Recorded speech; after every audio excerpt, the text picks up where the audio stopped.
Minsan ba naramdaman niyo sa sarili niyo na parang malapit na kayo mawala sa mundo?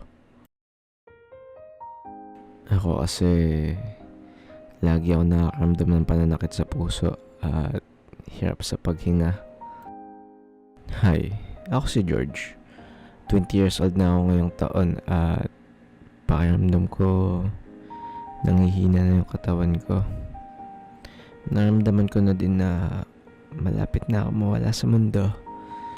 Siguro dahil din daw sa pagpupuyat ko at laging kulang sa tulog at walang kain. Tanggap ko naman kung ano mangyayari sa akin. Kaso may maiiwan ako dito sa mundong ibabaw. Ano ba yan, George? Di ka na naman natulog? Kamusta na yung kalusugan mo niyan? Siya si Jade. 5 years girlfriend ko at medyo chillax lang lagi yan sa buhay. Wala masyadong alam dito sa mundo, kaya ako lagi nag-guide sa kanya. Hindi ko sinasabi kahit kanino yung naramdaman ko. Kasi ayoko naman maging malungkot yung natitirang oras ko dito sa mundo. Mas gusto ko na lang na-enjoy yung mga sandali ko dito. Pero kaysa mag-enjoy ako, nagtatrabaho ako na maigi. Oy Jade, halika dito. Bakit ano yun?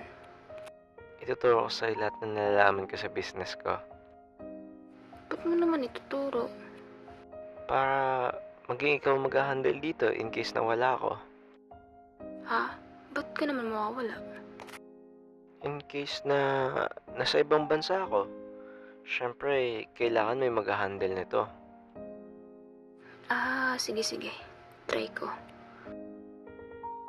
Tinuturo ko kay Jade lahat ng nalalaman ko pagdating sa pera. Kaso minsan, medyo mahirap siyang turuan. Kahit anong pilit ipaintindi sa kanya, hindi niya ma-memorize. Oy Jade, naalala mo ba yung mga tinuro ko sa'yo pagdating sa shares natin sa ibang company?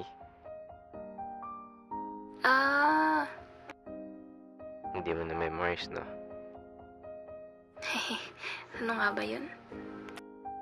Basta, wag mo lang ipapamigay yung mga ari-arian natin. Lagi mo na lang yan tatandaan, ha? Ba't ko naman ipapamigay? Tapos pwede naman ikaw yung magdesisyon yan. Nasa ibang bansa ka lang naman eh. Hindi kasi pwede, Jade. Medyo busy lang siguro ako nun, kaya di ko yan matututuan. Sige, tatandaan ko na. Huwag ibibigay yung mga ari-arian natin. Yan, good.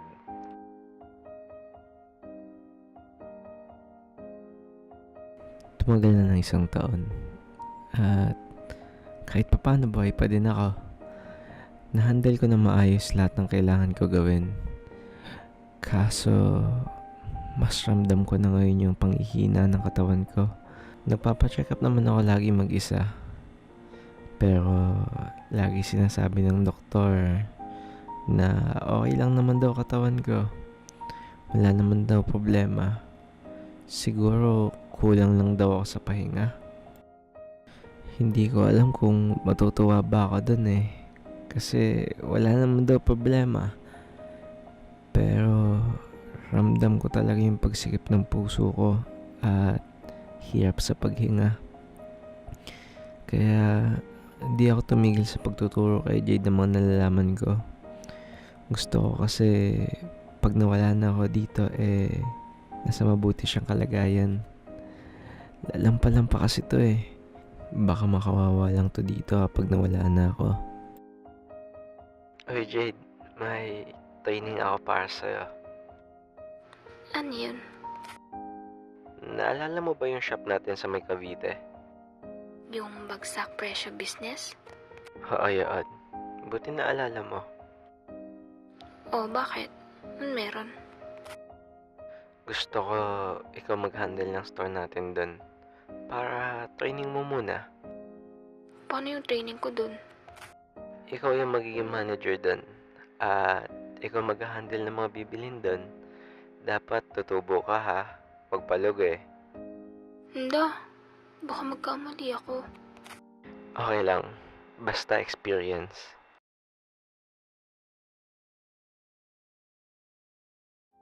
Oh, Kumusta? Sorry, Bakit? nawalan tayo ng 10K. Ba't naman? Nangyari? Yung isang stock kasi na binigay sa akin, puro mga expired na. Hindi ko man lang na-check. Ganun ba? Sige, sige. Okay lang yan. At least, next time alam mo na. Natuwa ako dito. Dahil unti-unti niya natututunan kung paano magpatakbo ng isang business. Medyo naging kampante na ako. Dahil nakikita ko unti-unti niya na nakakaya maging mag-isa. Hey Jade, Oh, tingin mo ba kakayanin mo kapag mag-isa ka na lang dito? ha? Ba't mo naman natanong yan? Di ba nga, pag nag-ibang bansa na ako, Oo naman, syempre. goods yan. Nakaka-relieve naman. Grabe ka na sa pangibang bansa mo Parang mamamatay ka na. Sira. Pero, pag kunwari namatay ako, kakayanin mo ba i-handle to? Syempre hindi. Ginagawa ko lang naman to para sa atin Pag nawala ka pa di manghihina ako niyan. Mga ganun. Isipin mo syempre yung future mo. Sayang naman, di ba, kung yung mga pinaghirapan natin bigla na lang mawala ng isang iglap. Ganun talaga mangyayari. Isipin mo ba naman na sabay natin binuo pero ako na lang yung nasa taas. Hindi ko kaya yun. Jade, makinig ka sa akin. Ginawa natin to para sa future natin. Kaya dapat may magandang kalalabasan to kahit mawala ako dito sa mundo. Grabe ka umiling Pero syempre, ako din. Pag nawala ako dito, huwag bibitawan yung business natin Sige, Promise? promise.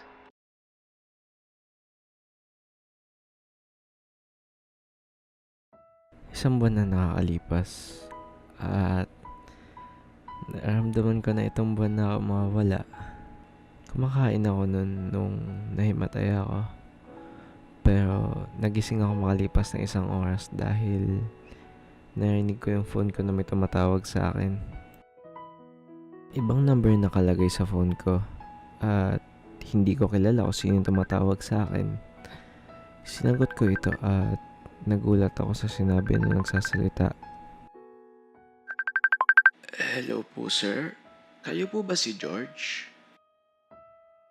Yes po. Bakit po? East Avenue Hospital po ito. Bakit po kayo napatawag? At saan niyo po nakuha yung number ko? Nakuha po namin yung number niya sa cellphone ng girlfriend niya. Bakit? Anong nangyari kay Jade? Sorry po, sir, pero wala na po siya. Tumayo lahat ng balahibo ko nung narinig ko yun. Napitawan ko yung cellphone ko at napaupo na lang ako sa sahig. Makalipas ng isang minuto ay dali-dali agad ako pumunta sa ospital at nakita ko si Jade na nakahiga. Ano po nangyari sa kanya, Doc? Meron siyang pneumonia. Chinek namin yung kalagayan niya, pero sobrang lala na nito. Bakit hindi mo naman lang sinabi? Mukhang hindi niya din alam, iho, na may pneumonia siya. Naramdaman niya siguro, pero hindi siya nagsasalita. Jade, ba't naman ganyan? Dapat man lang sinabi mo sa akin.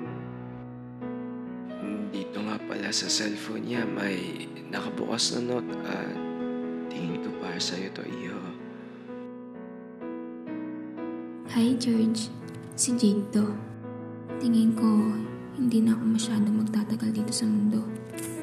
Hindi ko to sinabi sa'yo dahil last week ko lang naramdaman at pakiramdam ko sobrang lala na neto. Gusto ko na lang i-enjoy yung mga natitirang araw ko kaysa mawala sa loob ng ospital. Sorry George kung naging selfish ako. Pero gusto ko Alagaan mo sarili mo Yung promise mo na hindi mo bibitawan mga business natin. Ang last wish ko na lang ay maging masaya ka dito sa mundo, George. Balang araw babalik ka din sa normal na pamumuhay. Ingatan mo ng mabuti sarili mo. Huwag ka din muna magjowa habang wala pang 3 taon na. Sorry, George.